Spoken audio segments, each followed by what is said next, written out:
the issue of the Director of Public Prosecutions, that is Nurdin Haji, dropping some charges that were facing some what others would call close allies of Deputy President William Ruto. Some of them have been nominated to his cabinet. And to help me in that discussion, of course, is Wakili Ndegwa Njiru, who is an advocate of the High Court. Wakili, if you can hear me, good evening. Good evening. Well, thank you so much for joining us. Remember, viewer, you can be part of this conversation by SMSing us live on 22047.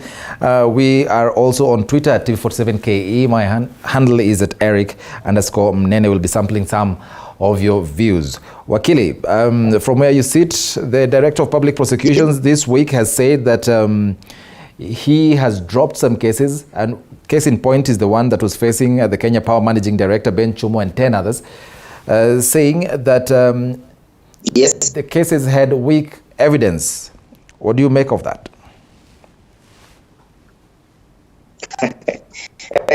We are living in very interesting times, and we've been invited to very interesting situations by what is unfolding after the new regime came into power.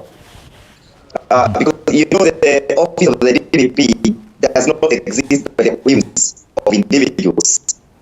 Or the office of the DPP does not execute the function that the DPP wants to execute. It executes a constitutional function. Because that office created is a constitutional office created under the Constitution. So, and the DPP is clearly mandated by the Constitution to execute its functions for and in the interest of the people of Kenya. So, when the DPP says that they do not have clear evidence, it tells you that the DPP must be playing games with Kenyans. It tells you that the DPP must be a very incompetent DPP. It tells you that it does not fit that bill for that to hold that particular office. Why do I say so? Because the Constitution says that the DPP shall not act under the instructions of any individual. It has created that office as an independent office. He is supposed to exercise his power and his duties Wakili, sorry for interjecting. Sorry for interrupting you. We seem to have a problem with your audio from your end. I don't know what you can do to fix that. But if I've gotten what you're saying clearly is that he is to blame, and probably there is an admission by him that he did not, he did not work on these correctly. But then again, you see the DPP saying that in the case of the Kenya Power former managing director, that is Ben Chumo, and the 10 co-accused, the DPP says here, to be fair to him, that he wrote to the DCI on 4 occasions, pointing out that the inconsistencies and the areas that needed watertight evidence, but nothing was forthcoming from the Directorate of Criminal Investigations. Wakili, if you fixed your sound, if you fixed your audio, I would want you to respond to that. Okay, can you hear me now? Yes, that's a bit better. Am I audible? Yes, you're audible. Go ahead. Now, I think, yes, I think the DPP has a problem. He's either incompetent, or he's unable to perform the functions of that particular office, or he has deliberately refused to function. Why? Because before he makes a decision to judge, or before he takes an individual to court, the DPP has always granted an opportunity to evaluate the evidence collected and collected by the investigating officers. So it is for him to determine whether this evidence can withstand a trial and whether the evidence can end up in conviction. So he says that when he decides to judge in the absence of evidence, like the question of Mark Chumo, the Kenya Power issues, it tells you that the DPP is simply incompetent. Why did he charge them in the first instance if he knew he did not have sufficient evidence to attract a conviction? So it is an excuse that he's giving us. I believe he's not acting independently. I believe that he's acting under the influence probably of the new regime, because it looks like the new regime must have decided to bring some freedom to some individuals. So the office of the DPP is now an office that requires to be investigated. It requires to be cleared. It requires to be, we require to know why was he acting if he did not have evidence. Who was influencing him to act? If he was being influenced to act, is he then conforming to the dictates of the Constitution that his office is independent and shall not act under the influence of anyone? So he cannot give us excuses. He cannot start blaming the office of the DCI. He is to blame because the DCI is not mandated by the Constitution to charge individuals. He is not mandated by the Constitution to prosecute individuals. It is the office of the DPP that prosecutes. So to me, he is giving lame excuses. Let him tell us point blank, in white and black, that I am not able to charge so and so because the new regime has given me this and this directives.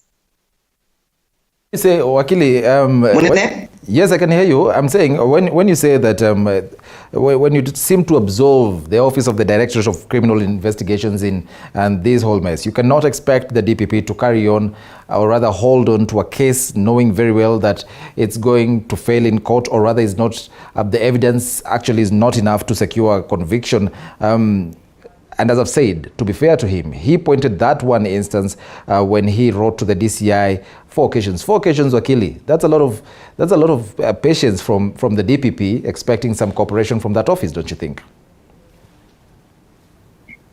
What we must understand, Boneme, is that before the DPP makes the decision or takes the decision to charge, he is always granted an opportunity to evaluate the evidence collected by the investigator. The investigator does not instruct the DPP to take that individual to court or to start to commence the prosecution. So when he says that there was no evidence, it tells you then the DPP then is in abuse of his office for failing for taking court activities. That is on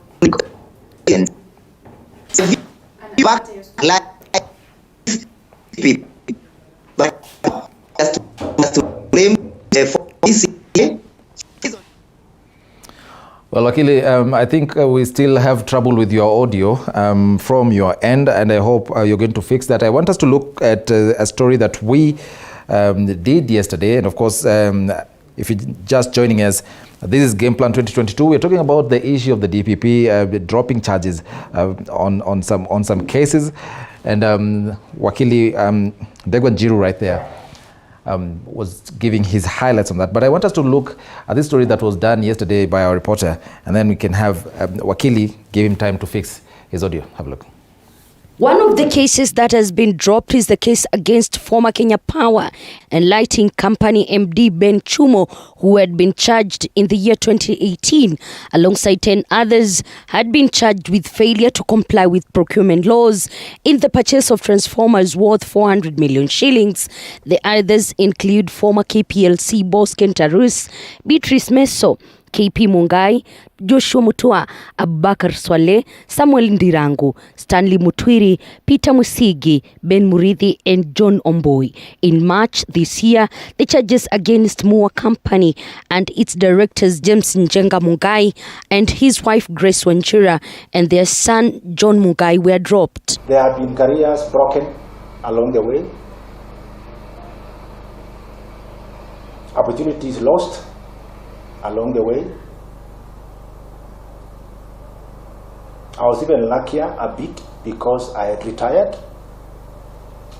Some of my co-accused were young professionals who were on top of their careers, but those careers have been cut short. Charges against cabinet nominee in the Ministry of Public Service and Gender in the 19 million graft cases were also dropped. Juma is accused of embezzlement of CDF funds during her tenure as Malindi MP. Na hata kuharibu mambo zile zinaondolewa ni za wale watu wanakaa kama wanataka kupewa kazi na serikali. Kwa hivyo hata ingawa anafanya kazi yake, yule muda anafanya haya mambo na wale wahusika wakuu katika hizi case ndio itaweza kutatanisha Wakenya. Waanze kujiuliza zinafanywa kisiasa ama ni kisheria. Therefore, we need to be told the truth. The DPP needs also to be sued by those people whom he sued and is now dropping the cases. We also need to know, were the cases castigated by political interests? Were they being prosecuted because of political stand? In yet another alarming move, the DPP applied to withdraw a 80 million corruption case against former Samburu Governor Moses Leonard Glal, an application which was declined by trial magistrate Thomas Nzioki, saying the prosecution should give valid reasons behind the move. I'm told Aisha Jemwa's case on corruption has been dropped, and the speed with which they're being dropped. These guys don't even, there's no even shame in pretending. They could have been dropped gradually. I think the one for Aisha Juma has been dropped to allow her go through the vetting process, which is very unfortunate. You drop it. So we are asking the DPP, what exactly is changing? Or is it the freedom that we were promised that is finally coming? Because it is really something that we need to check. The former county boss had been barred from accessing office prior to the end of his term in the county. The move by DPP has raised debate among leaders, now members of parliament, hinting of summoning DPP Nudin Haji before the relevant committee once formed to shed light on the matter. Probably once we settle in the House and the committees have been formed, we need to find a way to bring in a question to the particular institution so that they can come to Parliament and respond to those incidences. And I think that will form the basis of us to provide oversight and tell these people, we are still watching you. Weaponization on war against graft was a serious topic during the Kenya Kwanza campaigns. Now, the move by DPP raising questions on the seriousness of the office and Kenya Kwanza government in fighting corruption. Elizabeth Mutuku, TV47 Palm Biddings, Nairobi. Well, that story there done by our very own Elizabeth Mutuku is in line with what we're discussing tonight. Of course, we're discussing that issue by the Office of the Directorate of Public Prosecutions. And to help me in this discussion, I have with me an advocate of the High Court, that is Ndegwa Njiru, who's joining us virtually. Wakili, I'm sure you've seen that. Yes, I've seen the story. I want to ask you something in relation to that, Wakili. Wakili, if you can hear me, I want to ask you a question about it in relation to that. Do you think that move by the... Sorry, go ahead. Wakili, if you can hear me, I just want to get from you, do you think that that issue, that direction that the Directorate, or rather the Office of the Directorate of Public Prosecutions has decided to take, will probably put pressure on the next DCI? Sorry? Do you think the move by the Office of the Directorate of Public Prosecutions of dropping those charges will definitely put pressure on the next DCI boss? Well, I don't think so, because I don't think so, because I think it's now, and even by the kind of the admonition former DCI. Well, luckily, I have to apologize to you and to our viewer because we still seem to have a problem with your audio. That is Wakili Ndegwa Njiru. We're discussing about the recent move by the Office of the Directorate of Public Prosecution to drop some cases, some serious cases, some facing some senior officials of this the Kenya Kwanza government. Some of them have been nominated to President William Ruto's cabinet. Time now for a very short break as we try and sort out that audio issue there. We'll be back, don't go away.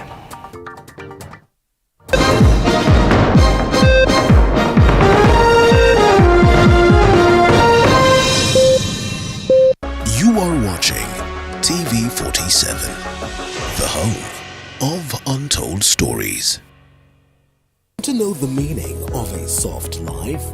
It's living with ease and accessing quality lifestyle while taking a swim. It's taking care of your body in a 5-star gym while you achieve your fitness goals. It's living in a serene and quiet neighborhood. It's about staying in a place with spacious driveways and ample parking. It's about living in a safe and secure environment.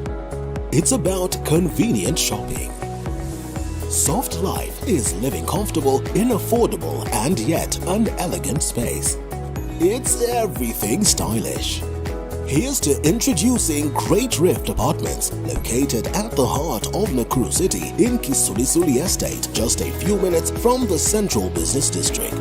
Great Rift Apartments, the hub of soft living. Tutakuwa tukiangazia mjadala wenye mada kwamba masomo ya sayansi ni bora kuliko ya sanaa. Sayansi imetusaidia kujua vyakula ambavyo tunavyohitaji katika miili yetu ili tuweze kupata wanga, protini na vitamini.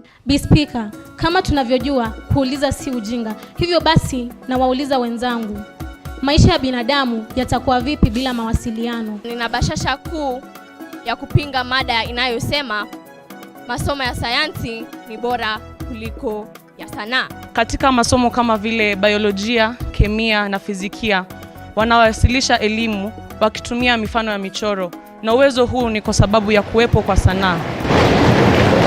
Tulikuwa tunasikiliza sisi kama majaji uzito wa zile hoja, ufasaha wa msemaji, usanifu wa lugha anayotumia, ukakamavu wake na hatimaye kupata alama ya jumla. Authentic, natural, planned.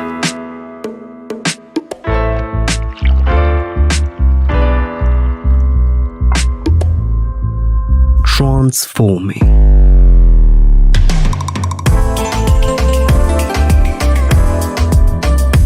Endless benefits.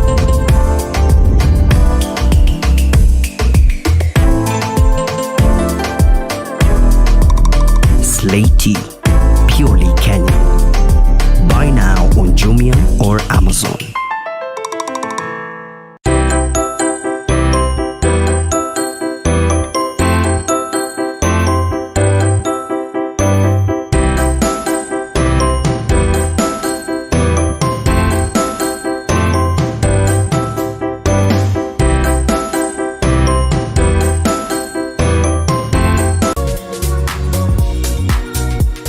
One step into a home and all we think about is the furniture and colors. But do you ever stop to think about the type of materials used? Well, the floors, worktops, moldings, or the plumbing. Robert Ndungu takes you to different locations, different houses to get what works perfectly for your next home. Every Tuesday at 8:30 p.m.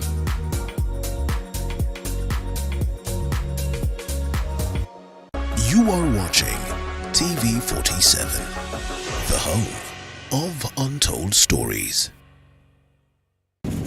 Coal is one of the most abundant fossil fuels in the world. For decades, its mining has contributed to the growth of certain African nations.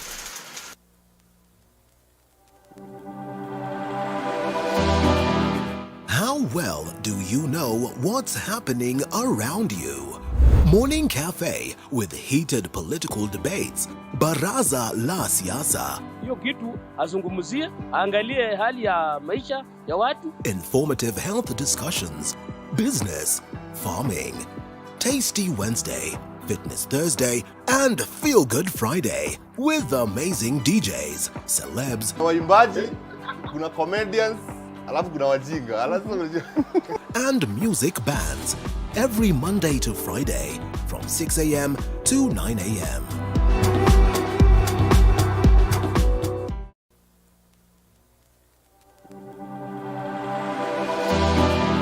How well do you know what's happening around you?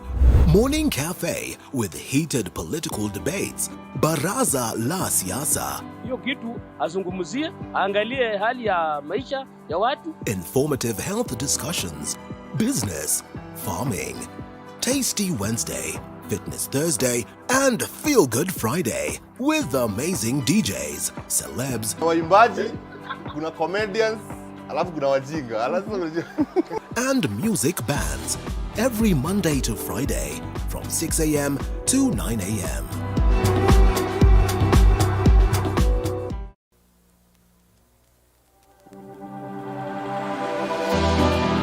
How well do you know what's happening?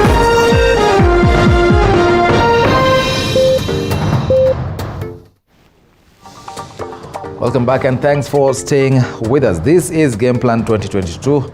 I remember, as I said, you can be part of this conversation by texting us live on 22047 and also on Twitter. We are live at T47KE. That is our handle. Mine is at Eric_Nene.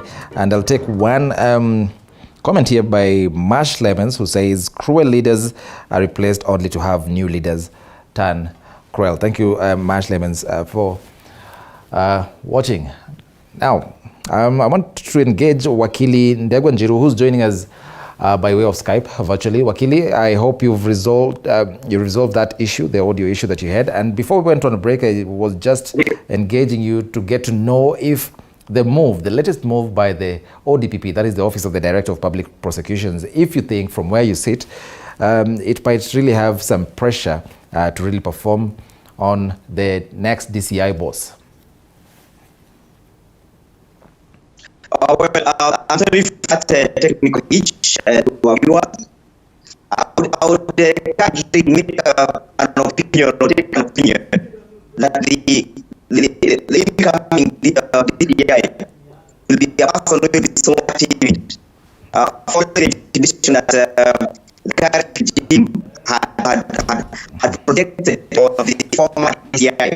So I don't believe the new DCI will have the stamina to do what the previous DCI has done. Remember, when the new DCI came, that is the DCI Kinoki, and when the DPP was, the new DPP also came, there was a lot of synergy and good synergy and work was being done.